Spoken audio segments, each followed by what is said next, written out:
ফের শীতলকুচিতে বড়সড় ভাঙন বিজেপিতে। গোসাইরহাটে ঘর ভাঙল বিজেপি।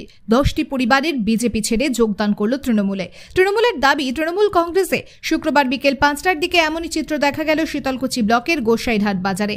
গোসাইরহাট বাজারে তৃণমূলের নির্বাচনী প্রচারের সময় গোসাইরহাট অঞ্চলের অন্তর্গত গোসাইরহাট বাজারের 10টি পরিবার বিজেপি ছেড়ে তৃণমূলে যোগদান করে ও 10টি পরিবারের হাতে তৃণমূলের দলীয় পতাকা তুলে দেন প্রাক্তন উত্তরবঙ্গ উন্নয়ন মন্ত্রী রবীন্দ্রনাথ ঘোষ ও কোচবিহার জেলার তৃণমূল কংগ্রেস মনোনীত প্রার্থী জগদীশ চন্দ্র বর্মা বসুনিয়া।